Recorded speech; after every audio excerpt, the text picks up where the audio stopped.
Tulsishyam range પર સાપ અને નોળિયાની લડાઈનો વિડીયો સોશિયલ મીડિયામાં થયો છે વાયરલ।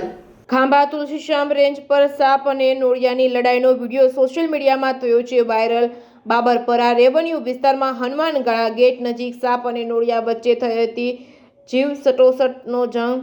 હનુમાનગાળા દર્શને જતા દર્શનાર્થીઓએ સાપ અને નોળિયાની લડાઈનો પ્રત્યક્ષ નિહાળી હતી। વન વિભાગના કર્મી હિતેશભાઈ ગોંડલિયાએ સાપ અને નોળિયાની લડાઈનો મોબાઈલમાં કેમેરામાં વિડીયો કર્યો હતો કે 20 મિનિટની લડાઈમાં નોળિયાની થઈ હતી જીત। સાપ અને નોળિયાની લડાઈનો અદ્ભુત વિડીયો સોશિયલ મીડિયામાં વાયરલ થયો હતો।